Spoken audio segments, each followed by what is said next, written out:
Good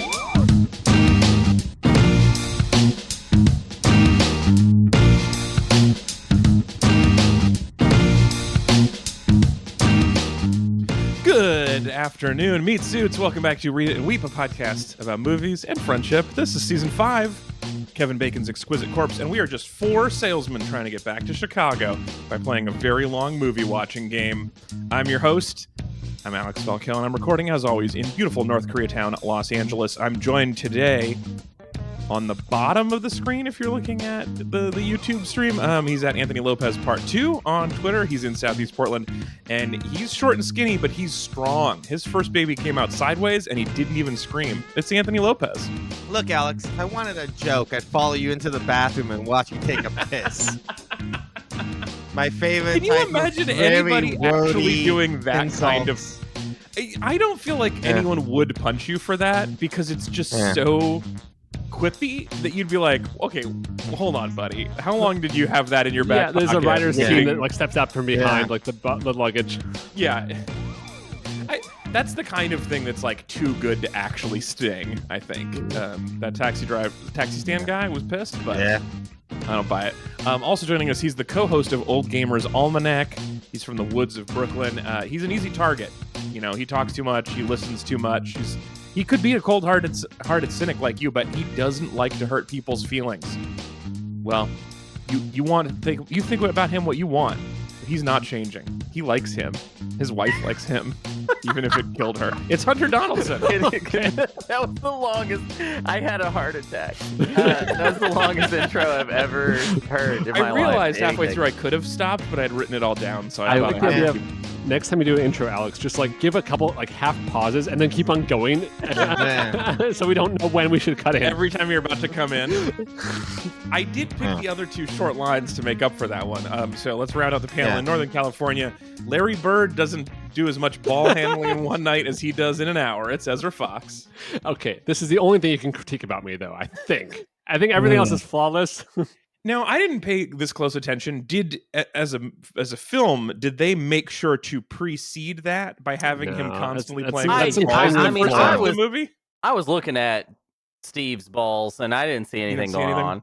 As per usual, I was staring at his balls, but not this did not. Well, you got to just look at him and think like, do the curtains match the drapes? You know what I mean? That's the thing. Oh, with you Steve think Martin. is it beautiful white hair?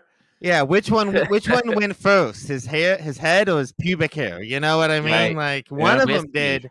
He went gray at, I believe, like 9 years old. Yeah. So you really got to looking it up like you had it written down on your notes. Yeah, that's why it's a fun joke. Yeah? Which would be more disturbing for you in terms of order, guys?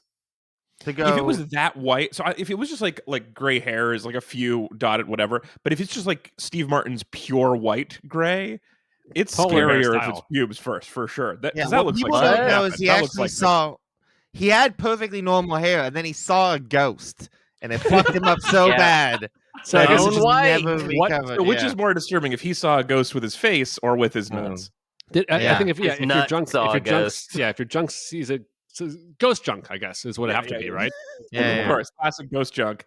Scared it, turned it straight white. If your junk sees a just a regular ghost, that's not going to work because it doesn't understand that. But if your junk sees some ghost junk, then wasn't there in Twin Peaks a guy who, like, when he does a murder, his hair turns gray immediately? Leyland at the end of season, near the end, halfway through season 1, he kills one of the cousins, and his hair turns white. Yeah, maybe that's what happened. Steve Martin's junk killed somebody. Yeah, and then looked at the ghost. Is what it would be. Yeah, okay, same thing. We've all seen video of Steve Martin's comedy and stand-up in the 70s. He killed a lot, all right? He was very, very good at stand-up comedy. I don't know if you know this about Steve Martin. Yeah, I guess that's probably true. I would love to see Steve Martin style comedy like on the circuit today, because it feels to me like it would crush in some rooms, and also you'd watch some real tough nights. Oh yeah. Well, no, I mean, like, did you guys watch his show with Martin Short that got like a Netflix version of it? It's really good. It's like they each do half the show, and like most of Steve Martin's stuff is just playing banjo music, right? Because he's like, fuck you. He'd prefer that to comedy any day now. Yeah. Is it actually good though? Yeah, it's legitimately amazing. Like, I'm a big fan of Steve Martin and Martin Short. Yeah. I think they're both two of the funniest people to ever live. I'm a big fan of like their writing and their style, but my wife and I have recently been watching Only Murders in the Building, and that inspired us to watch their Netflix comedy special. And it's very, very charming. They apparently do the show live pretty regularly. Yeah, I've seen them touring with it, and it's great. It's all, whenever you see it like on a poster or something, it's like, do you like self-indulgent comedy? Come see these two guys who are friends and just want to make you pay to see them be friends. That was the vibe I got from those posters. But if it's actually good, that's really good to know, because I generally think positively about both of them. Yeah, I'm a big like fan Steve Martin more than I like Martin Short. Martin Short can be more grating. Yes, but Steve Martin is also like a legitimate creative genius. Like, he's one of those guys who's like, he did stand up, he's acting, he's written a bunch of books, he plays music incredibly well, he can play a bunch of instruments. He is just like one of those like true like guys who, like, as a society, we're like, we'll just pay you to keep doing whatever the hell you want, and we're down with it. He want to do bands, as much of like a perfect like late career as I could imagine. Where like, especially with this show being a hit, where it's like 50 years after he was first famous, to be doing a thing that's like, wow, this is charming, and clearly you did this so that you could hang out with your friend Martin, and so nice. You're having a new fun. Friend. Yeah, and you got a new friend who apparently is a singer, and one new friend. The three of you hang out. Steve. It's delightful. It's and he said the other day that he was definitely, this is the last thing he's going to do like on purpose, but he'll do some other things maybe, but he's not going to try to do any more work. And I mean, what a cool way to retire. This is, Steve Martin is, the amount of things I've loved that he's done. Like, growing up between stuff like this, Three Amigos, movies that meant a lot to me, but I don't necessarily love as adult versus stuff that I've only like grown to appreciate more as I've gotten older. Like, I don't know if you guys have all seen Bowfinger, which he wrote. I have not seen Bowfinger. Bowfinger is like one of like the greatest satires about movie making and like celebrity culture ever made. And like, it was one of those, like, when I saw it when I was a kid, I didn't really get it, but as I've gotten older and every time I've revisited, I'm just like blown away by how smart that movie is. I haven't seen it in a long time. I should probably do a rewatch. We did watch LA Story. I love so much. Sorry, go ahead, Ez. Eddie Murphy's dual role in that I love so much in Bowfinger. He's very, very good in that.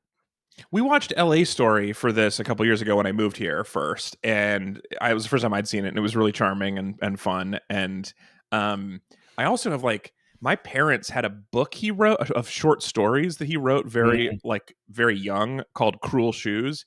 And there is there's a story in there. A lot of it's questionable, but they're just not that good. But some of it is very, very good. And there is a Gift of the Magi parody where like he donates his shin bones to get a gift for her. Anyway, and just that like has stuck with me for decades, of like him wobbling up on his knees to like hug her after they give each other the magic. Anyway, it's a very, very good little bit. That's fun. So I generally think very positively of him, but he's just like, seems like the chillest dude. Yeah. He did do a master class, which I do not recommend. Okay. You did master class on comedy? Well, I just watched it. It's like it's just a video. But I watched the master class on comedy, and it was like, oh, this is a person who's not thought too seriously about comedy in like 30 years. Yeah. That would make sense. Yeah. You're right. I don't know why. Why would you take a master class from a guy who has famously retired from comedy like a very long time ago? Like, I'm not taking the classes like necessarily to take a class. I think I'm not like, I'm going to learn how to spray paint from the spray paint artist. No. I just want to watch him chat. I also had curiosity about it. The you in that was everyone not specifically you. Right. Was it mostly like, here's what you do: work at the magic store at Disneyland for like 10 years, like just follow my exact path, be in the 1970s, guest on SNL a few times, put the arrow around your head, then get really into banjo. Switch over to a musical career in an annoying instrument. Be surrounded by assholes so massive, like Chevy Chase, that anything you do seems like nice and quaint in perspective. Right. So that this way you can forever just be known as the nice guy. I think I actually did this movie, which we're going to take a break from to do the news and then come back to. But I did feel like I appreciated his like acting in a wacky movie more than I have before. Like the work that he's doing is actually I thought very impressive in this movie. Yeah, his physical comedy is amazing, and also it's very good. We'll get to him when we talk more about the movie. But John Candy is also just so fucking good in this movie. And yeah. So and I think he has probably the highest difficulty. I think for this role, anyway. I didn't know going into this, but I'm really excited to talk about that specifically. Yeah. In the meantime, first I want to do a couple of things. First, I want to thank all of our fabulous meat buddies who have kept the show floating down the tracks against our will, including new meat buddies Ezra and John, who both joined the show. Which I will, we might do more if they want to thank you segment. You've joined, Ezra. Ezra, what? It's not you. Finally, you're supporting the show. I can tell you, Ezra, for sure, it's not you. Oh my God, this is weird. Look, I know it's weird. There are other Ezras, and I don't know that you have to take responsibility for everything that Ezra does, especially in a week like this. Ezra Miller's finally performed their greatest crime yet. They have contributed to a podcast. Truly the thing that will finally get the Flash canceled. I do want to say, I think anyone who wants my reactions, I think it is probably worth it to pop over to YouTube to see just for dealing with Ezra's feelings going on. All the if you haven't watched the show, by the way, the podcast is always available now on youtube.com/AlexFalcone, and you want to see Ezra cringe through other people's jokes. It's worth the price of admission, which is free. But we do appreciate you can pay for it anyway if you want to become a meat buddy, just like Ezra and John did this week. If you want to help keep us limping down the tracks, go to Metreon.com, and we appreciate everybody who supports the show. Okay, real quick news update today for segment 1. First of all, no sign of the cat. Have not seen it since last week. No. Devastating news. Very sad about it. I assume back in its normal house. I even went and investigated the rival stoop. No signs. So I believe this cat may have been brought indoors. Well, I'm sure the cat's crushing it somewhere. Alex, the way you took a sip after that, it was like a CSI pun that didn't have a pun, basically, because you're like, at a beach. You're like, I believe this cat was just thirsty, and I thought if I threw it to you guys for a reaction, I could take a sip. And you were like, let's just watch him drink from that soda. You guys left me hanging on that one. Second of all, real quick, I just want to take the temperature of the room. New Girl Scout cookie just dropped this week. Oh man, the Raspberry Rally, which is a Thin Mint but raspberry. Oh wait, is there chocolate still? Is there mint? Yeah, still no, not mint. It's raspberry instead of mint. Still the same consistency, dipped in chocolate. The whole thing. I don't know.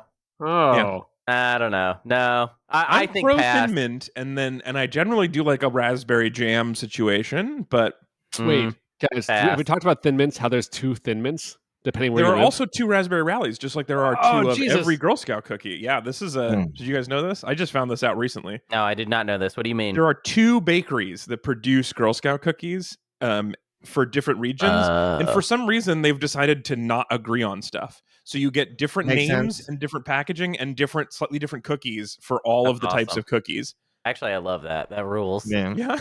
It's surprising. In our universe.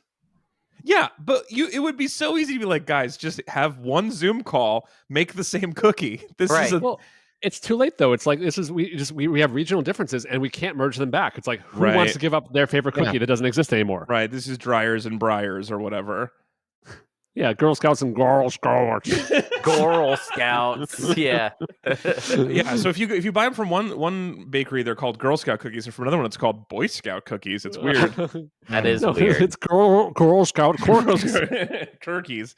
The other interesting thing about Raspberry Rallies, though, only available online.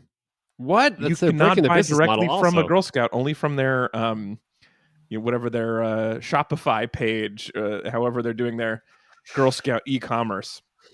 Are you trying to hawk some bootleg ass Girl Scout cookies on this podcast right now? What are you doing? There are 3 different cookies for every type. There's Girl Scout cookies, and then there's something that Falcone Scout cookies. It's weird. Yeah. Falcone cookies. Yeah. Look, if I was you, I would not try to upset the paramilitary organization known as the Girl Scouts. All right? Yeah. They will fucking halo drop into your backyard and fuck your shit up. They will pay someone to kill you, and it will be a girl. So wait. Can we pitch the Alex Faust scones? Whoa! I would sell Falcons for sure. Yeah, okay. For sure. Just like my Falconiac ice cream from back in the day. Mm-hmm. Oh, Falconiac. Yeah, I've done it. I have a name that will make cookies. I'll do it. I have a name that will make names. cookies. Yeah, you know what I'm talking about. Yeah, you can get, it's either like whatever they're called, like peanut butter buddies, tag-alongs, or mine, which looks like someone bought Oreos and rubbed peanut butter on them. That's an option. Yummy. Also, one more thing I want to say. So last week we talked a little bit about the streaming situation, the HBO Max Discovery Plus world, and they had a call after that. And there are two things about the update that are really funny. One is that they said they're going to move all of their content to the Discovery Plus tech stack because they believe that is better than the HBO tech stack. And what's so funny about that is that I am one of the few people in the world, I think, who looks at Discovery Plus 3 times a day. I open that app constantly. I love Discovery Plus. 50-50 whether it'll open every time I click on it on my Roku TV. I mean, it is nice. I've heard that people have HBO Max problems where the images don't load or whatever when it's a Game of Thrones drop night. Discovery Plus on a normal ass morning, 50-50 whether you can open it. Wow. Well, did you guys actually see some of the slides from the presentation? I was going to bring up one of the slides because I did. Yeah. The thing that they assume you're a woman, Alex, because you love Discovery. I don't know if you saw that slide, but they had. I did, and they're probably. I mean, from the look of it, like it's weird that they say that because there are so many shows about really big boats. Yeah. Like there's 9 different shows that are called like these boats are big or like monster ships and like real like big ass boats or like that these boats are coming for you. But they're like, well, I mean, it's just it goes into like the way that their culture works. So if you guys didn't see, there's one slide in particular that's gotten a lot of people upset when they talk about how like HBO is lean in television, and that means it's for men. Right, men like to watch stuff and lean in.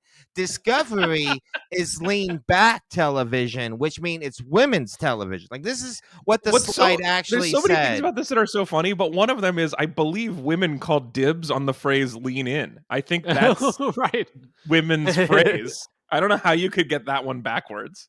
But yeah, to just be like that's what they're modeling their entire business off is be like. We got women who love Honey Boo Boo and boats. We got men who love Game of Thrones and hacks. Let's shove them together into one app. In a related world, if one of the slides said they were talking about their properties they have, and one of them it was like HBO has Game of Thrones and Discovery Plus has the 90-Day Fiancé universe. Equal. Yes. And I love that was their like that's their cinematic universe that they're so proud of.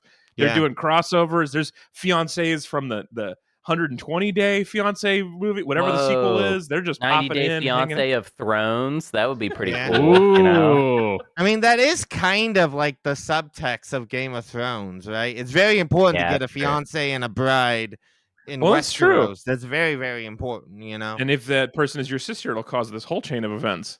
Yeah. Oh, yeah, that's true. There'd be a lot of that on that show. Is Dragons started already? Have you seen Dragons yet?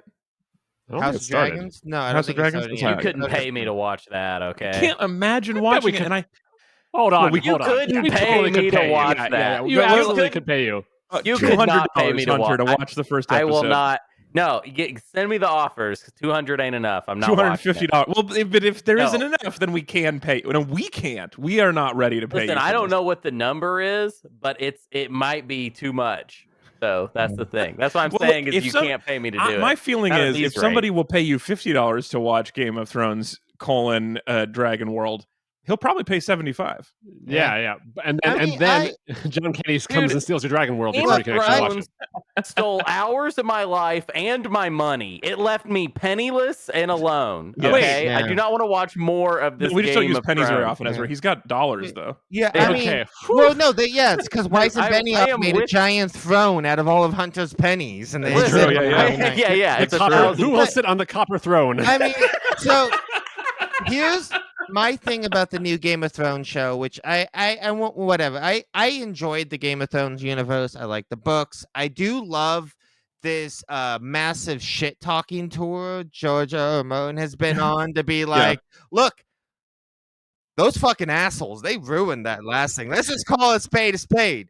Like, I mean, in his defense, like he has not written the ending, and they wrote an ending, and the ending was bad. They lapped you. Well, they decided that they were going to go make their Star Wars movie. That's what they wanted to get out and do. And because they sabotaged Game of Thrones so bad, they lost their Star Wars movie. They didn't get to make this. They wanted to make Star Wars and their Confederate fan fiction show. I remember that. Neither oh my God, of those glad that did not happen. Yeah. But just like from George R.R. Martin's perspective, like he has such a good case to make, which is like you all hated the ending to the TV show, and I have made it clear I haven't figured out the ending yet. I don't know how I want it to actually end. Or you guys like the ending. And his thing is like he's been very public the last few weeks, doing a lot of interviews talking about how like he left the show after season 4 and had nothing to do with it after that. They didn't want him involved. He told them the ending and said, you were going to need at least another 3 seasons to get there. And they said, we're going to do it in 2 short ones and not do 3 more seasons after that because we want to go to the Star Wars universe. But I do love this. Like, these guys, the guys who aren't here anymore, the guys who we was, totally talking about how awesome they were when they were here. They're not here anymore, so they suck. It was all their fault. They did this. They hurt you. Us, we're good. We're making it a good new thing. Yeah. And I so do are you gonna watch this Dragon show? I might get around to it. I have no rush. I really do. I mean, I said this after the Game of Thrones finale aired, but it felt like they basically turned the lights off in the Game of Thrones franchise and locked the door on their way out, right? It does sort of feel like that. I really felt like the ending. Salted the earth. Talk about, I mean, Game of Thrones was the biggest cultural phenomenon of the last like probably 15, 20 years on TV. And everyone was talking about it till no one talks about it, right? Yes. Right. Just like the ending was so bad, it like wiped it away. I mean, that's the same thing with Lost, though. I guess I'm kind of curious. Are there any other things where it's like the end, really makes it so this is unwatchable, unrewatchable? Unjustified the means. Oh, that's pretty good. And like ruined the means somehow. For the record, Justified still very watchable. I mean, we could talk about a bonus YouTube joke. Hunter's. I saw that you made a joke face. Yeah. Speaking of finales, Hunter, I'm sure there are other things. Did you watch Better Call Saul finale? No. I am not caught up. I'm not caught up at all. Talk about not one but 2 really good endings, both Breaking Bad and Better Call Saul. The finale of Better Call Saul is so fucking good, so pitch perfect. I believe it. I believe it. I'm amazed, and like they're the best example. I think it's really interesting because people always complain about like Game of Thrones or like Lost not being planned out, and that's why they sucked. But I mean, Breaking Bad and Better Call Saul are great examples of they don't plan anything out on that show, right? They literally started the final season of Breaking Bad with Walt having a gun in his trunk, and they had no idea what he was going to use that gun for, right? They just make it up as they go along, and just write good. If you write good, real good where the writing needs to happen. Writing good because it's the end. Yeah, but they like their whole thing for both of those shows is like their writing room philosophy is like a foot in front of her face. That's all we plan out for, right? Yeah. And like the way that they have able to build to not 1 but 2 such satisfying, complete endings that enrich everything, especially with Better Call Saul. Doing it with a prequel, which I think will be interesting for Game of Thrones as well, because prequels are very hard in general. This new Game of Thrones show is going to be a prequel. It's very hard when you kind of know roughly what's going to happen. But the fact that they were able to make a prequel that is better, I think, better than the original show that it's inspired by is I also wanted to say that on the record on this podcast because people are going to be saying this on podcasts for the next year. Better Call Saul is better than Breaking Bad. Oh, okay. You can take that one to the bank. Okay. Yeah, I'm cashing that now. All right. I am not into either of these shows, so I don't have. But I do want my one thing I want to contribute. I don't know if you guys have seen this, but there's just a great, delightful internet moment, which is that the Better Call Saul subreddit decided to treat the end of this show as if it's showing previews for this upcoming spin-off. Oh yeah, about a guy cooking meth to get money. Like they're just gonna they're pretending this show is the show, and then there's also this other spin-off that they're like, are you guys interested? Have you seen the trailers? Are we gonna watch it? And I like this. It's a very good bit. That's it's funny. a good bit. That's and I love really a group funny. bit when everybody is like on board. Okay, but we got to move on. Way too much news as usual. News you can be sick of. That's our motto. But now it's time to get to segment 2, the game.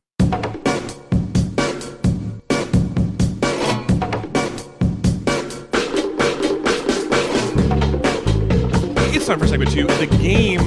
This week, we are watching Planes, Trains, No Oxford Comma, and Automobiles, the 1987 American comedy film written, produced, and directed by John Hughes, starring Steve Martin as Neil Page, John Candy as Del Griffith, and Kevin Bacon as Man Running for Taxi. Best Kevin Bacon, I think. Those are the stars of the movie. 3 equal billings. This is one of those movies that even the people who weren't famous at the time would go on to be famous. Like every bit role is played by at least a minimum. Oh, it's that guy, right? Yeah. There's a lot of people that I was like, oh yeah, it's played by somebody who would go on to have an incredible career. It's wild. This movie's cast. It's delightful. Yeah, it's really fun. But Kevin Bacon, just a little bit in this movie, but worth mentioning because it's going to come up again. We moved here via a constitutional crisis. So just to recap, in case you didn't have a chance to listen to our bonus episode where we sorted this out, Ezra picked a movie featuring Kevin Bacon as his goal movie, then used the rule that if you don't want to go from the scoring movie previous, you can reset to any movie featuring Kevin Bacon to reset to his own movie. This may or may not have been prohibited by the rules, but was certainly deemed uncool by the committee. Yes. Yeah. Anthony then saved him from being uncool by playing a card allowing you to suspend one rule. And the rule he chose to suspend is that if you get to your movie, you get points for it. That's the rule. He's removed that rule for an entire round, for one whole round. So Ezra gets to get his movie, but he reaps no rewards for it, except for the benefit of having tested the limits of this Constitution. For now. Alex, what is the turn order again? Because Ezra was first. I forgot, just in case. You're up next, so I hope you have a movie ready. Wait, I'm picking the movie today? Yes, you are. Oh, fuck. I'm glad I asked. Okay, give me a minute. Well, we're going to have hopefully 26 minutes where we talk about the movie. Shit. You to prepare. Oh, shit. Oh, shit, guys. This is the best thing that's ever happened on this show. I'm sure you could just Anthony we try and talk about the movie, and Anthony just keeps being like, "Oh shit! Oh my god! Oh, god! I can't! Just terrible researching sounds. There's no movies in here." I don't anyway, so John Candy is good. Why can't you just pick another Steve Martin? It's your least favorite thing to do. Wait, who's after this, Alex? Who's next in the order? Then you, and then Hunter, and then me. I'm last. Okay, baby. Blast for the 5th time out of 7. Yeah. So that's coming up. So I guess I got to figure out what I'm going to do. I should have maybe figured out a plan with Anthony ahead of time, but I was just like, hey, not my turn. That's great.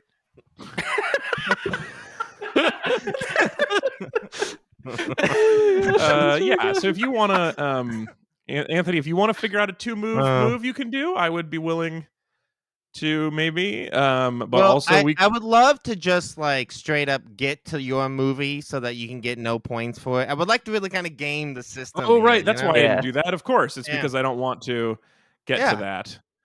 And Ezra, also, you haven't picked your next movie yet, have you? Yeah, we'll be doing that at some point after this. Yes. Okay. We just watch Bowfinger if you want. Anyway, we got plenty of work to do. That is true. I might do that. We can also watch The Spanish Prisoner. That's a movie that he's in that I enjoyed back in the day. Little Mammoth. All right, but anyway, back to work. So we've got to talk about this movie. So this is, where were we? Blah, blah, blah, Constitutional Crisis. Ezra gets nothing. Okay, great. So now it's time for me to summarize in my patented 1-sentence summary, in case you have not seen Planes, Trains, and Automobiles from 1987. Here is the movie. Steve Martin and John Candy are both in New York, but it's almost Thanksgiving, so they would like to be in Chicago, but it's hard. That's the movie. That's not enough. Not enough. You want more? No, okay. You got it. No, that's it. That's basically it. You got it. We'll give you. For people who haven't seen in Chicago. There's going to be troubles along the way to get to Chicago. But here are the list of troubles. It's hard to find a cab. Your plane is late. You got bumped from first class. Your flight was diverted to Wichita. There's no flights to Chicago from Wichita. There's no hotels in Wichita. You go to a ride to a hotel in a cool cab.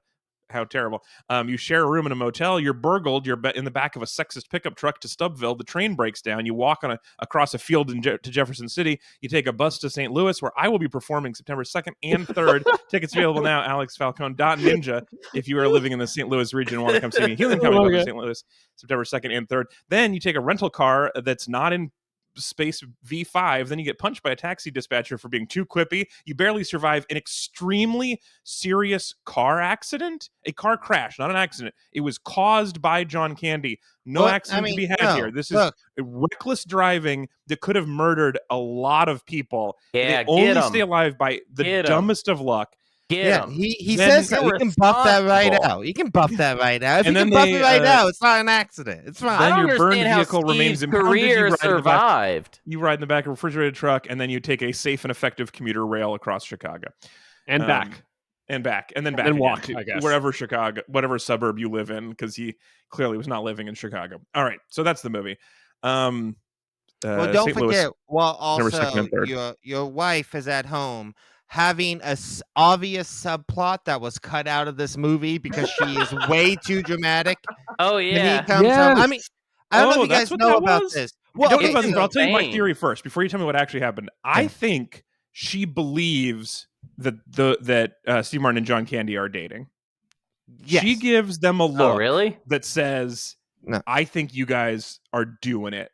And you know what? I'm just happy to have my husband back. We're open now. That was the look she gave him. That's the subtext I read. Tell me what's actually the truth. You're kind of right. So, okay, this movie is like one of those famous, like I don't even know how this happens with a movie like this. This movie is 91 minutes on the dot, all right?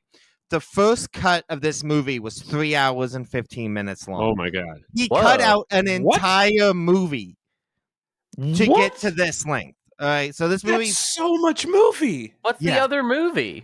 What else was going on? A bunch of shenanigans they got up to. He just shot them doing shenanigans. But there's a subplot originally with the wife who believes he's not stuck on the road. He's having an affair, and every time he talks about Dell, he's talking about this woman he's sleeping with. Right. So the wife kind of but all of that got exercised from the movie, but they only had her takes of her like crying when he came home with Dell, right? So the look that she was giving him was like relieved that it wasn't an affair, just like, oh, thank goodness it's John Candy. Yeah. Oh, he's not fucking like a young, hot, newer me. He's fucking this bear, right? It's a much happier thing. Yeah. That's fine. That's fine. Interesting. Wow. Yeah, what a weird... This is one of those movies that has like a full movie worth of cut scenes. Well, it's interesting because been lost the time. One of the things I like about this movie is that it's tight. It's just like we have this one mission. We will go on it. We will have obstacles until we don't, and that's the whole movie. Yeah. And it doesn't have an elaborate B plot. He does try to call and he can't, but that's pretty much it. And so the fact that there was a whole 90-minute B plot is really interesting. Well, I got to imagine, especially with like John Candy, Steve, and John being at like the height of his powers at this point, right? They kind of had a lot of like just fucking around and coming up with fun situations to put them into, you know? But yeah, it's kind of crazy. Like no one has ever seen any of that lost footage. It's all saved somewhere, probably been destroyed. But yeah, there's like a full movie of Planes, Trains, and Automobiles that was cut out of Planes, Trains, and Automobiles. Well, so my other theory at the end, because I could tell something was up, my other theory was that John Candy is a serial killer. And this is a prequel to a movie of John Candy murdering a series of ad executives across the Midwest. I mean, what's in the trunk? Is that what Uncle Buck is about? In the trunk? No. We don't know what's in the trunk. Trunk he's carrying around. We have no idea what's in the trunk, and also he's like he claims to have no home, so it's not clear why he would actually want tickets to Chicago in the first place. It feels like what was he doing? Abandoned all his plans to just follow Steve Martin around. I think he's going to eat him or something. I think he's. Wow, it's curtains for Steve. That's my other theory. Yeah, I mean, it is that. I mean, because this character archetype obviously existed before this movie, but I feel like the annoying person that like your straight man character has to go on a road trip for is a movie we've gotten a lot since then, and it's a very delicate like thing to balance. A difficult balance. John Candy gets it because John Candy could do anything. He was so fucking talented and hilarious and lovable, even in like super small roles, like in Home Alone. His like essentially like 10 minutes of screen time. Which I will say, I was sure that this was the movie where John Candy was in a polka band. The fact that they were never in a truck with a polka band was very surprising to me. Yeah, this was I thought going into this is going to be a little more. I mean, like a caricature, basically, and the amount of humanity I think that John Candy has in the role. This would be so hard to get right, basically, to make this like more of like a really warm character in that way. I think it was so easy to overshoot on it, and they didn't. Yeah, I think that's true. I do come away from this feeling like the balance of like. Because he's playing an annoying person that's ruining Steve Martin's life, but I'm also in all of the scenes that Steve Martin is in my living room, and so he's also annoying me the whole time. Every disgusting noise he makes, I'm also having to listen to. And I do feel like John Candy does as good as a human could do at that role, and I do think they humanize him without going like overboard with it. But I do not feel he's particularly redeemed in the end. Like he really, for sure. Look, okay, so he's a con man. A wallop. He is a professional con man and a liar. He's a thief. Not. He is an extremely unsafe driver who absolutely could have killed 30 people. He is a guy who takes off his shoes on an airplane on a 2-hour flight. How do you do this? He should be in jail. How do you do this, Alex? How do you do that? There are a few things that I am more upset about people taking shoes off on an airplane. You watch movies hanging upside down from your legs? Do you hang yourself upside down to watch the movie? How do you do this? Do you not hate when people take off their shoes on an airplane? Yes. Capital punishment. That's the only. I don't generally believe in it. That's one time. I don't know how you do this. I like the idea of like Alex gets his Judge Dredd like helmet on. Basically, it's like, I'm sorry, but I see your feet, and so that's what's up. I mean, no, I generally had an okay time. I think it's all right. I think it's a fine movie. I think John Candy is a delight. I think he's incredibly talented, and I think him and Steve Martin are fun, and they do a good job. Yeah. I do think it's weird that he basically kills people. Like he could kill people, and they're like, oh, but you know what? He's the genuine article. Whatever. Wait, can you walk me through? Am I just did I miss something in the movie? His driving is so criminally unsafe. If that's an accident, he's genuinely going to jail for what happened there. That was so devastatingly dangerous, and I cannot have fun in a car accident scene in a movie. It stresses me out so much because I'm like a little bit scared of driving. The idea of somebody being that level of like irresponsible is very upsetting to me. He's like trying to take his poker off. It can happen to anyone. You get both loops caught in a seat. Even before that, the way he is singing, they're the piano swerving all over. And then I can play drums while I'm driving. I have no problem doing that without causing that level of chaos. And then throwing his lit cigarette in the car, like that ends up causing the fire. I mean, it's the unsafe driving is really bad for me. And then he really does rent a car with someone else's credit card, which is like thievery. After saying the one thing he won't accept is that he's a thief, he does thief stuff.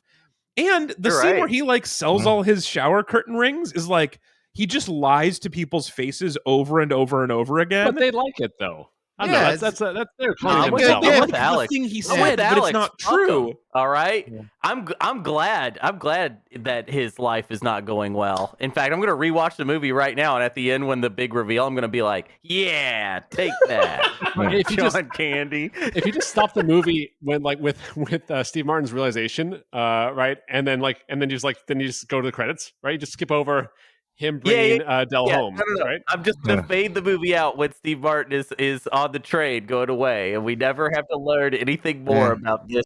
I do think. I mean, I think he should be in prison. I do think it's so he should be in prison, but also it is weird. Can we determine how many years in prison should he be in? You think, Alex? The rest For of his life, manslaughter? or like, what's a fitting punishment for John Candy in this movie? Just for the shoes, I think 1 year seems fair. Only 1 year in prison? He's endangering people's lives. No, for taking off his shoes on an airplane. Okay. So 1 year for that. The driving, I think that's probably 5 to 7 for that level of 5 driving. to 7. Wow. Yeah, Alex is a huge fan of the prison industrial complex. He's got a lot of money in it. It's why he's so interested about this cat, because he gets to lock the cat up in his house. He's all about. Okay. I mean, I haven't talked about him here. I don't think Dufresne didn't know why he was in prison, but he thought it was because he took his shoes off near Alex Falcone. I don't think people should be in prison. I think we should definitely, like, most people in prison should be let out right away. I think he should be thrown out of an airplane. That's what I think. If you take off your shoes on the airplane, you exit the airplane right then. That's my rule. You've lost your right to being on an airplane. Can I tell you guys my favorite joke in this whole movie? Yeah. Please. Just cut to that. My favorite type of jokes in movies are the ones when you don't see something happens. It just gives you the pieces for it and lets you imagine what happened in your head. So there's a scene when he's on the bed and he puts the quarters in and it starts tingling. Steve Martin's in the shower. Then it cuts to him getting into bed and he goes, sorry about the beer, by the way. And then they get into a little argument about how the beer exploded and he's sleeping in beer. It's just a very funny joke. But yeah, you don't see the beer explode. That was probably a scene they shot, but cut it out. But I just love it's just the movie gives you all the puzzle pieces and then that little comment and you completely understand what happened. And that's the stuff that like John Candy and Steve Martin are so good at delivering. There's a line when they're in the back of the truck and he asks how cold it is, and John Candy just goes 1. And it's just like this delivery. That dog's acting that they just paint with a bunch of white stuff and get him to like look like he's frozen. Good dog acting. This movie's got some good stuff in it, but yeah, it does. Let's do some. I have a couple of Alexis. I want to throw in a couple of Alexis. Very, very funny jokes to me. My favorite joke, subtle thing, is my favorite. My Alexi goes to the novel John Candy is reading on the airplane. He's reading Canadian erotica. Did you notice that? No. He's reading a book called The Canadian Mounted.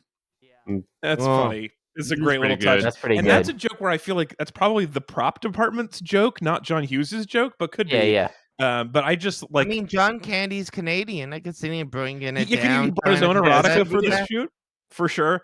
I like that a lot. I really did like the cab. I thought the cab ride was very fun, and like, I do really like the joke. He's proud of his town. You don't see that much these days. Yeah. It's a great joke for like driving him home the long way at midnight. That's Larry Hankin, by the way, who is in Breaking Bad. He plays that old guy Joe. Oh, yeah, I liked him. I thought he was fun. And also I did really like Steve Martin's anecdote rant, where. Because it's not even jokes, but he's just like very strong advice, which is not everything is an anecdote. You should have an idea of why it's interesting or amusing before you tell it. Like, I do feel like a lot of people don't learn how to tell stories or be interesting, and I like that rant. It's very funny. It reminded me of that. I would never tell anybody that. I don't like to hurt people's feelings. I'm with Steve Martin on this one, I have a lot of respect for like this movie easily could have been a PG or PG-13 movie. Oh, that's a good point too. I agree with this. Like the scene is so important to John Hughes. Yeah. Obviously, the fuck scene, right? Yeah. That is like this movie has almost no other swearing in it. Nothing else really questionable. But he had this one idea for a scene that cost them probably so much money by it being rated R because of this one scene. But it is also kind of amazing that you can have a movie with no violence and no nudity and no sex, and just it is rated R on the strength of one conversation. Yeah. If you say fuck enough in one conversation, it's straight R. I think that's really interesting. And yeah, it's a great. You know what the actual rules are for fucks in movies, right? No, of course not. One. You get for PG-13. One not sex. You get one non-sexual fuck. Okay, but if you say it in a sexual connotation, you immediately get an R rating. Oh. If you have more than two or more fucks in any movie, it's immediately R-rated in America. Again, you can have like violence, you can have all this other stuff. I'm gonna say I don't think I agree with that rule. Yeah. Yeah, I the think there's a lot MPA of. is I think the fucking MPA might be ridiculous. insane. Yeah, I think that's Yeah, really I think awful. it's fucking ridiculous too. I. You got him. You got him. I want to do one more, like, or actually two more little things that I that didn't that I take slight umbrage with, and then a lot that I want to go back to saying nicer things about it. One thing that I do take slight umbrage with, which is that it is a 4-hour drive from St. Louis to Chicago, and they switched drivers 3 times. Steve Martin fell very asleep. That is a very long scene, and then they get in a car accident and they go to the motel, and he says, "We're 3 hours from Chicago." They changed drivers on that road trip 3 times in 1 hour, and Steve Martin fell dead asleep in the 1 hour. Well, let me ask you this: have you ever been to Missouri? I have, Alex? You have? yeah. I guess you're going there for I'm your going show. back on September 2nd and 3rd. You at the ever William driven Comedy Club across in St. Louis. Missouri? Have you ever driven through Missouri? No. I've only flown into it. Has anybody on this podcast ever driven through Missouri? Nope. No? Okay. Well, I think that's what they were counting on. Just that right there. Well, so I was like, okay, look, I happen to have Googled how long the drive is because I was thinking about going to Chicago right after I went to St. Louis. So this St. Louis to Chicago is one of the few drives in the country where I was like, I know how long this takes. And then, but you could be like, look, they were driving slow, and no, they get pulled over the cops going 78. So they were going quickly the whole time, and we're still managed to take that long to get there. The coastals don't know how close things are in the United States. They just have no idea. Very true. I mean, and you make the movies for the coastals, okay? Well, if you're on the West Coast, though, everything in the Midwest is closer than you'd imagine, because like 4 hours is like if you go north from San Francisco, 4 hours gets you goddamn nowhere. Yeah. Like everything on the West Coast super spread out. Yeah. 4 hours east of Portland, nothing. There's nothing there. Like you could drive for a very long time and get nowhere. So in the Midwest, the fact that 4 hours is pretty close. So this actually feels almost like a person from the West Coast being like, Chicago to St. Louis, it must be a day. It must take be a whole day. Yeah. You got to think again. In the original cut, they probably landed somewhere much further away, and so there was a bunch of other adventures in between. Yeah. Right. Yeah. So when you cut all that out, it's just like, well, they got to be driving. Fudge the map. I guess they're just driving the whole time. Well, yeah. And not to mention that this Chicago flight gets canceled mid-flight, and the closest airport they can think of is Wichita. Like as if there's no other airports around. Like you flew over so many airports to get to that Wichita airport, buddy. Like the pilot's just like, man, I really want to go to Wichita. Wichita? That's great. Yeah, the pilot's got family in Wichita. It was a good diversion. Also, there is the joke that I remembered that we talked about a little bit last week about them in bed, and I do think it is weird how fragile masculinity was in the 90s or in the 80s. That it's like every movie had to have one joke where they're like, well, we couldn't be gay. That would be crazy. Because we fixed masculinity in the last couple decades, though, right? Yeah, guys? That's not a thing at all anymore. I do no. I mean, obviously, there's still a lot of problems with it, but the fact that the joke is just, wouldn't it be crazy? Yeah, like there is no joke beyond it is unthinkable to kiss a man's ear if you two are a man. Like that is just so weird. It's also not fun to think that that a stranger is using you as pillows. That's not fun either. Totally. But it's actually not that part. It's the line before it when he's like, "Do you want to take a shower?" And he goes, "What do you think I am?" It's definitely got that panicky stuff in it. That's just really cringe. I do want to admit though that I think because I was side-eyeing it while it was happening, it did make me laugh. The line where he's like, they switched to talking about the game, even though that's still consistent with that joke, which is annoying. But for some reason, that surprised me and that made me laugh. So I think that is a perfect moment for me of this, where I feel like generally a lot of the stuff about this movie is not a kind of movie I enjoy. It's mostly like cringy funny, which is not a kind of funny that I have a lot of fun with. But that scene is the perfect example of like, I hate this joke. But John Candy and Steve Martin are so goddamn talented and so fun together that despite that distaste, I see them being delightful. Right. Yeah, and also we kind of got off lucky because John Hughes, for how much of a sort of like a classic and seminal figure he was for like 80s and 90s, like his movies have some real questionable shit in it. Oh yeah. This could have been a lot worse. Especially like Pretty in Pink has a whole character that's just this, wacky Asian character. There's a lot of stuff that I think that kind of like, that it's interesting that he never got a chance because he famously sort of walked away from all of this. He never really got a chance to kind of like grow and change with like as culture changed. Like he still ghost wrote a bunch of stuff, but he didn't like take credit for it. He wasn't nearly as involved. Like it is interesting what it would have been like if he was had more investment in like making movies or eventually making movies that kind of like dealt with the stuff that he did in the 80s. But interesting. He like famously, John Candy dying and a bunch of other stuff sort of happening around that time made him think like, fuck Hollywood, fuck movie making. I'm just going to go back to Chicago and live my life, with my family. Interesting. Okay. So the main thing that I feel about this movie, that I think is like different than I would have thought in the 80s and different than I would have thought as a kid is I travel a lot currently. And it is shocking how much it's like this. Like obviously this is a joke version of it, but just how much travel has not gotten better since 1987 is really amazing. His airport, obviously, it's a pre 9/11 movie, and pre 9/11 airports are so wild where someone shows up 2 minutes before the flight and is like, I might make it if I run. Like, it's so hilarious. But like, other than that, like almost most of the stuff he deals with is like would not shock me right now. Like a plane, like several things, like the airline bumping him from his seats, the airline lying to his face and not saying it's canceled when everyone in the airport knows that it's canceled. Yeah, like, we haven't canceled it yet, so you don't get anything out of it. The rental cars sending you to a very far away parking lot and the car not being where they said it was happened to me last week. Like this is still all happening. Not all very relevant. Most of it. The bus is not like Greyhound buses are not better than they were in 1987. Probably worse actually, because that makeout couple is no longer on there. Kid running up and down with a helmet on and two blow things is the most accurate thing to a massive Greyhound bus you can think of.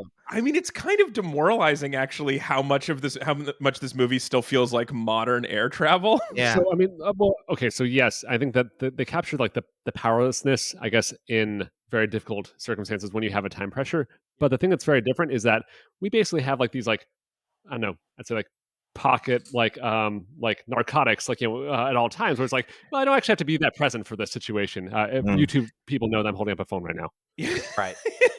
Yeah, other people were so confused as to what you could possibly be referring to. Have, our heroin kit at all times, so it's no problem. Yeah, you guys know that the little zipper leather kit that you keep all your heroin in from Pulp Fiction. Yep. Certainly that has helped. Although that's actually added to the weirdness that airlines will lie to you. That I will get text messages from the airline saying the flight has been delayed, and the people at the gate will still say it's leaving on time. And I'm getting information from your boss faster than you are by several minutes. And also like this, they'll still lie to you by text. Like you can be at a gate and there is no airplane, and you're 10 minutes before your flight's supposed to leave, and they'll be like, we're going to delay this by 5 minutes. Like, you're not getting a plane in here, unloading it and loading us in those 5 extra minutes. You're lying to my face right now. Yeah.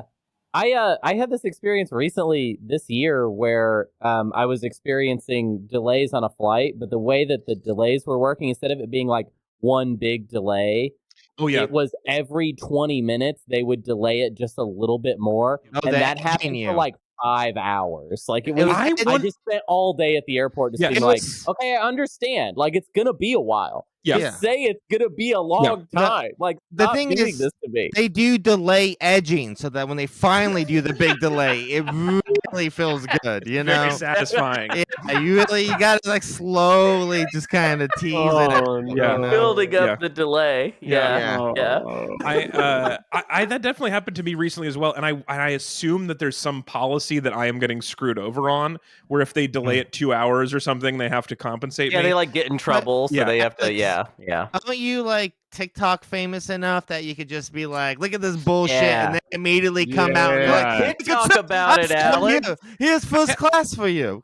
I know so many people who are more famous than me who's like half of their Twitter is complaining about flight delays, especially this summer because the Does it work? air travel world's been so broken, and it does not work. Although we did have, I was able to solve a problem with KLM when I went to Europe where they were really screwing over my mom on her flight, and they ignored her emails, and the chat thing wasn't working on their website, and their help thing didn't work on the website, and I tweeted about it, and they moved me to DMs so that no one would see it, and then they were able to fix it by DMs. And so there are still things that are better as they're like the Twitter help desk is occupied and the regular help desk is not, but it does, I feel guilty like other people are not being helped who are having the same problem, and they're instead putting their resources into the one where it's public. So it feels dirty, but not too dirty that I wouldn't take it. Do you guys carry anything on you daily that if you needed to hawk it for a hotel room would actually be worth it? Like unfortunately, I wear the exact. I wear that same exact watch John Candy has. I wear I wear that silver Casio most days, and I also have a gold colored Casio of the same kind. And I know that's not worth it. If it wasn't worth a hotel room in '87, it's definitely not now. I don't have anything on me that I could just be like, here, take this. Your Apple Watch could probably cover it. Yeah, but that's worth. I think that's the one. And that's probably worth more than, because the thing about like if it was like a Rolex or something, like a fancy ass watch, not that useful for everybody. Not everybody is going to be able to get good money from it. And an Apple Watch, you could use it, you could like it. You just have to reset it, get it, whatever the thing to do, so you can't report it as stolen. But I think that's probably it. I would love to have done that someday. Offering a watch to get something is really badass move that I've seen in movies a lot and I've never gotten to do out loud. That does seem fun. So I don't know how much more we got to do, but I got to get you guys' opinions on one more thing. So something else I was thinking about with one of the things about John Hughes is his sort of like love affair and growing up and living in Chicago, right? Chicago is in every single one of his movies, as far as I'm aware, right? And there's a lot of directors like this who have like a city attached to their work, right? I was wondering if anyone had like a famous director and like a city as like a collaborative pair that you like, right? So you have like, obviously, like, M. Night Shyamalan with Philadelphia, John Hughes with this is not Chicago. A director, but I do all of the Stephen King horrible things happen in Maine. The same part of Maine. Like Kevin Smith, like a lot in Jersey, I want to say. Kevin Smith in Jersey. Woody Allen's most of his movies take place in New York, and you have to exclude New York and LA because that's not fair. But I think that's a cool thing to do, and I also understand it from like a writing perspective, where it's like a lot of the time the story you're writing does not need to be in any particular city. So write a city where you know the names of the streets already. Like and then you get a thing out of it. What a great deal! But I'm always interested by like M. Night Shyamalan, who most of his movies don't take place in Philly. Like a lot of them do, but a lot of them don't. But he still shoots them there because that's where he lives, and he wants to be able to go home every night. So it's a lot of like Philly standing in for other cities and other places in the world. Right? That's cool. Which I like that as well. Being like, no, and then this makes me like even more the line with the cab driver where John Candy says like he takes pride in his city. Yeah, John Waters in Baltimore. Or what's really interesting is when you have like two artists who film the same, like to compare like John Waters' Baltimore versus oh my god, I can't think of his name. The guy who did The Wire and We Built the City. David Simon. David Simon, who doesn't direct a lot of the stuff but writes it, but all of his stuff takes place in Baltimore as well. Not all and of you have like these two very different versions of the same city, but just through a different lens. Well, I like that too because I've watched enough David Simon stuff, and the casting director that they work with, the Baltimore casting director, is the name of is Stephen Carter, who is the name of a frequent guest on our show. And so every time we see it, we're like, "Hey, good job, Stephen!" And then we found that in another movie that we just saw it in the credits and we recognized the casting director. Was like, I wonder if this is set in Baltimore, and it fucking was, and it was a really fun little game. So this is a good writing hack. Then also, if you think about it, where it's like you think of a city that doesn't have any place, like no one's ever paying attention to it, and be like, you know what, I'm going to make my universe there, and like make sure they have good tax credits for filming in case that happens. And then it's like, hey, like we didn't have a lot of people who love us, but now this whole like I don't know slasher universe is set in our city, and now there's like we got the little tours, whole like pop-up industry. Yeah, you can really provide a little economic boost to your town too. Yeah. I mean, you can do to a town what Peter Jackson literally did for the country of New Zealand. Yeah. When he filmed Lord of the Rings there and completely changed most of the country and brought huge film industry there. We have some business to do now, so let's move on from that. So now we have to rank from 1 to 26 as the greatest film of all time. Where does Planes, Trains, No Comma, and Automobiles fall for you on that list? Anthony, was there a section of the list you'd like to hear read? Yeah. Let's give me like 5 to 15. That's so many. Iron Giant is currently sitting at 5 through One Flew Over the Cuckoo's Nest, Good, Bad, Ugly, Batman, Unforgiven, Apollo 13, Michael Clayton, Out of Sight, Dead Ringers, Battleship Potemkin, and The Taking of Pelham 1, 2, 3.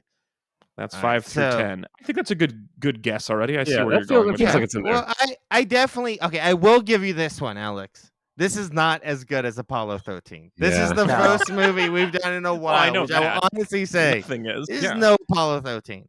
I also think this is not as good as Taking a Pelham.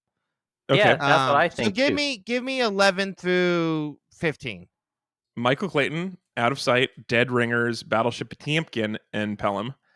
So wait, Pelham is 15. What's below Pelham? Yeah, and then in the cut is 16. In the cut is 16. Yeah. Oh. In the cut, 16. Princess Diaries 17. Zizou is 18. You probably have. Well, and then I will say Cable Guy is 19, which I think is our highest ranked comedy. Yeah, I would put this before the Princess Diaries. That's going to be my. You say above Princess Diaries. So yes, one above that. Great. I would say one below in the cut, which I actually think might be the same thing that Anthony just said. That is, that's the same. Okay, it's in that between 16 and 17. Yeah. So the new 17. The new 17.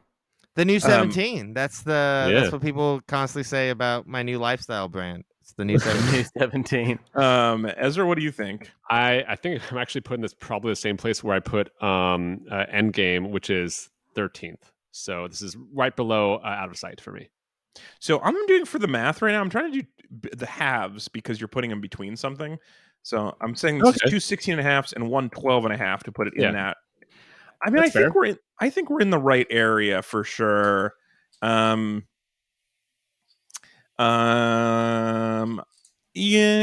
I definitely enjoyed this a little less than Pelham.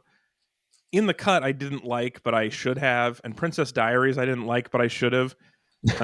So this feels like that's in the right area. I'm going to say 16.5 as well. I think that's a good. This is like the most a pretty agreement tight clustering, guys. Yeah, it really is. Mostly have agreed. And that gives us a 15.5 average ranking. Actually, Ezra, do you want to change your vote so that just this is like our only opportunity to maybe all pick the exact same spot? If you, I'm going to say I want this to be honest, so I'm going to say instead you said 12.5, which brings us to an average score of 15.5, which means Planes, Trains, and Automobiles is the new 16th best movie of all time. Now, wait, is it above in the cut? It is now above in the cut. Ugh. Well, that's because one person liked it way more. Or like these other things less. Ezra, this is your 4th completed movie. You're way out in the lead in number of completed movies. Can we do scores? Completing this, you score 0 points. What does that do to our score? All right, well, so before it was Hunter in second place, 11, Alex second place, 11, Anthony second place, 11, and Ezra first place with 12. I'm going to actually divvy up the points. So Hunter, you get 0 points. Alex gets 0. Also, Anthony, my man, I'm not leaving behind. You get 0. And I will get the remaining 0. Yes, so new score is because we all got the same number of points. The ratios stay the same. Hold on, let me read it out though. All right, please. Hunter in second place, 11. Alex second place, 11. Anthony second place, 11. And Ezra, wow, another week in a row. Sole possession of first place, 12 points. I mean, you're going to have it for a bit, I think, at least the rest of this round. Yeah. Ezra, what is your 5th goal movie of this season? So I need to ask a question for this. No way that right now you were like, I need something that's a complicated rules violation. No, so what we've been through. Going forward, would I score points if it had Kevin Bacon in it? Oh, I think you cannot reset to a Kevin Bacon movie. Kevin Bacon can be in it, but you can't use the Kevin Bacon reset to get to it. Because I've been thinking about this for a little bit. Let's hear it. If we allow Kevin Bacon picks, then that is the optimal strategy, and we should all only pick Kevin Bacon movies. There's no reason to pick any movie that isn't a Kevin Bacon movie. Right. And I think that is the reason that we should not allow Kevin Bacon picks, because... So I would say... So let me ask you this, though. As a modifier on that, you could pick a Kevin Bacon movie, but you can't use your Kevin Bacon reset to go to your movie. Is that too complicated? Is there a reason to make the rule that, or just say no movies with Kevin Bacon can be picked? No Kevin Bacon movies sound like a good enough rule. I love it. Okay, great. Alex, as someone who's been a vegetarian for a very, very long time, I know you understand. Yeah. I know you understand how often bacon can just pop up in something you're not expecting, right? So that's my biggest fear, is accidentally picking a movie that I don't even know has bacon in it. You know what I mean? But we'll just be there. My philosophy on that as a vegetarian is, if I get something and I didn't know there was bacon in it, I just don't talk about it. Because I can't give it back at that point. I can't put the bacon back on a pig. So I'm just I'm just going to shut up. I'm not gonna be fucked up. I also don't believe in wasting food, so I'm just going to eat it and shut up. Or I'm going to push the bacon to the side because I can't really get myself to eat it, but I don't want to hurt anybody. Or I'll try to give it to someone at the table. So I think you just have to be like, if you do that, we just don't acknowledge Kevin's in it. We just ignore the bacon. And you couldn't have moved to it either via reset or anything else. Okay. Right, because you didn't know he was there, so you couldn't have done it. Okay. Then that seems all fair. Then the second question I have.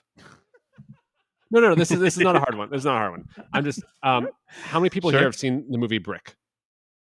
I think I did. You the Ryan Johnson movie? Yeah. So I think Alex. I think I watched it with you at one point, and that's how. So I don't care seeing it again. Then in that case, I think I saw it a couple of years ago to discuss on here, but not as the main. As our what have you watched this week? I think I talked about it. It's a good movie. Then I know. I haven't seen it. Yeah, I love it a lot.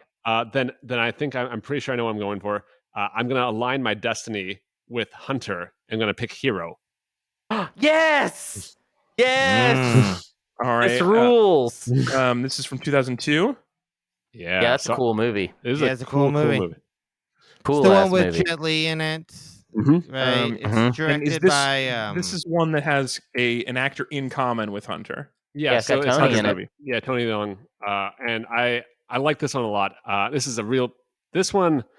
I feel like I must have seen it while I was in college. It's gorgeous. I saw this when it opened on the big screen. That's really such cool. a fan of Crouching Tiger and sort of wushu movies at this point, and this was the one that got a big theatrical release in the wake of Crouching Tiger. So I remember seeing this there. I'm excited about it. This is awesome. This is really real cool. This is just a breathtakingly beautiful movie, in my opinion. Yes. I do also because Hunter threatened to destroy you based on your play last week. So by attaching yourself to him, you might be playing good prevent defense. Besties. Although we're good now. We're good. You're okay now. But if he does anything wrong, but also remember, he threatened to destroy you by win-making me instead of you. Well, here's the thing. Yeah. What this is the perfect move, because you've bound our destiny. There's no way to take it back now. So we have to work together. You know what I mean? It's not. There's no turner. This is a full-on commitment. You know. And honestly, Hero has a real kind of crossover cast as well. So there's a lot of ways.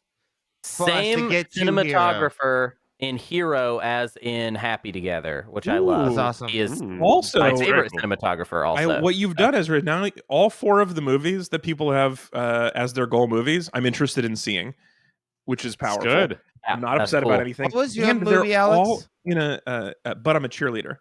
Oh yes, but these that movie are also is so good. These are also in a 5-year Yeah, it's all really from 97 to 2002, so it's a tight grouping. So I think we're going to be playing in a lot of the. There's a possibility of this having an exciting finish. Lastly, for this segment, and then one more thing, Anthony, what are we going to watch next? You've had an hour to come up with a movie to watch. Oh shit! Shit. Oh god! Oh god! Hunter, stall for me! Hunter, stall for me, baby! Hunter, please! No, I can't wait. What are you gonna do? No, you nailed it. I think I had talked about it before. I had even said when we were talking about this movie before, I should rewatch that again. So you were right. Let's just do fucking Bowfinger. I haven't seen this movie in a long time. Let's do Bowfinger. It'll be a good time. On is on. Is that the tagline of the movie? Yeah, it is the tagline of the movie. That's funny. All right, Bowfinger from 1999. We're in the right time period. I haven't checked actors for this, and I don't know what I can do with it. I did not know who directed. I did not know that Frank Oz directed. Right? That's great. Yeah. That's cool. Yeah. Miss What else do we have herself. What else do we have to go off? That's funny. We have Steve Martin, which we won't be able to use. We have Eddie Murphy, Heather Graham, Christine Baranski, Terrence Stamp. Yeah. Okay. It's pretty good. Pretty cool. Jamie good Kennedy. LA movie. Yeah. Robert Downey Jr. We can get back to the MCU, guys. God damn it. Yeah. More Marvel, please. We're definitely gonna go somewhere in Jamie Kennedy. That's what we're gonna watch more Jamie Kennedy movies. I can't wait to see more Jamie Kennedy after this. Oh yeah. Okay. We can watch Son of the Mask finally. All right. Lastly, I have two emails I want to read. You can send us an email always, podcast at read-weep.com. This one actually came in from the Patreon. So this is from Meat Buddy Jonathan, who says, I'm not sure how this is useful, but I think I can hear why you guys, as in everybody but me, gets away with hating Avengers, but Alex does not. It's because they don't rate it particularly highly as a movie, but you don't seem to consider it a movie at all. Yeah. Which I appreciate, Jonathan, as somebody trying to maybe understand what's happening or why it's going on this way. I don't think of it as a movie. I think of it as a sporting event of all sports together. You also say things like, people who enjoy that are not the same species as I am. Yeah. Which also that's not what I said, but I do understand how you could be pretty sure that's exactly what you said. That's what you said last week. And then this week you said John Candy in this movie is a bad person. Right? These are recorded and people can hear. So it's funny, you say that it's recorded, but we had a discussion about the Kevin Bacon rules, and then when we were trying to remember, we all agreed to not go back and find out.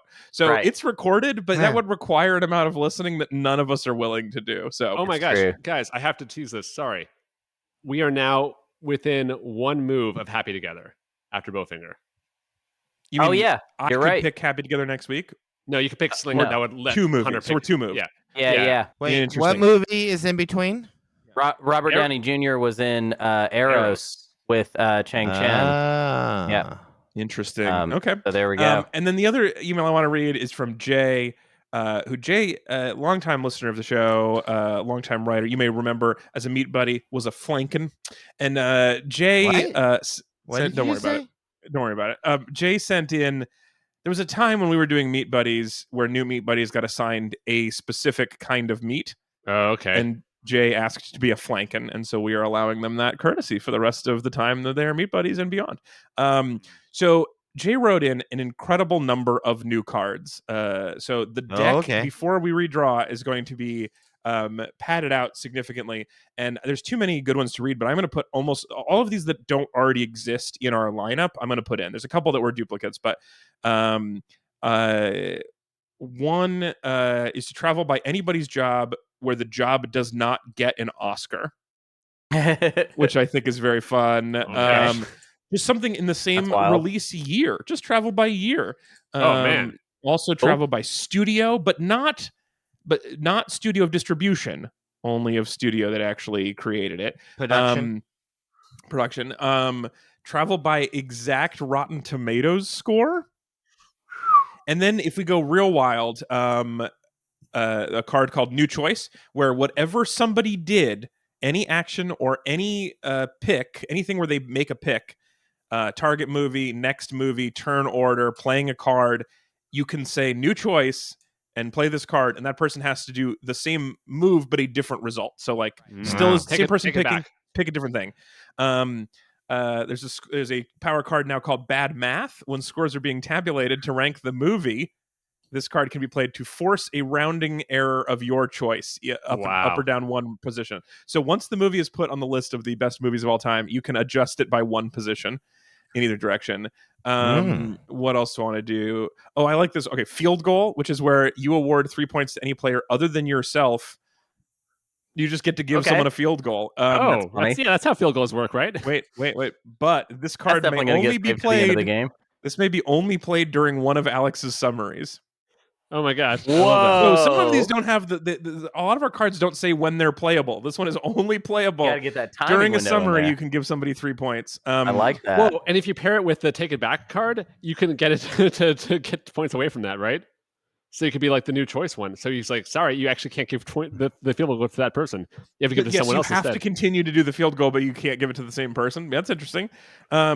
Okay, two more that I want to read that I really enjoy. One is Read It and Weep Classic, where you play this card at any point, and it immediately ends the news segment. Lightning bonus round. Once that's played, the movie discussion has to immediately start with a compliment sandwich, like the original Read It and Weep format. Oh my god! And then lastly, the card Complete Misunderstanding. Play this card to force one player to watch the porn parody of the movie you are watching this week instead of the actual movie. I love this. Can we pick 3 cards next round instead of 2? I was going to say I think that's probably a good idea.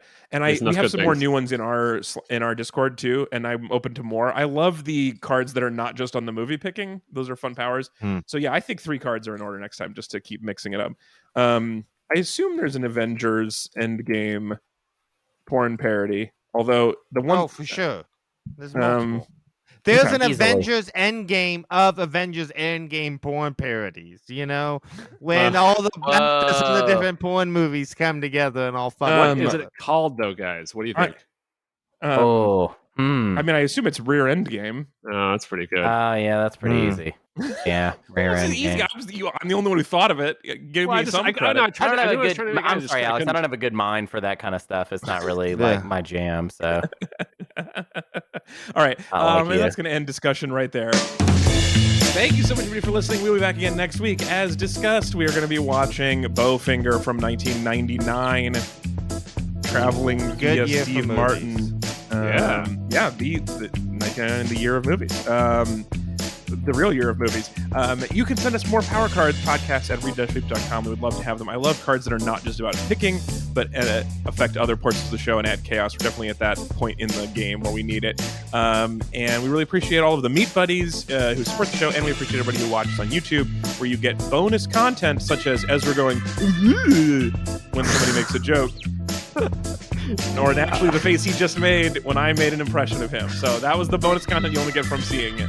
All that. That's youtube.com/AlexFalcone. And of course, you can see me in St. Louis on September 2nd and 3rd.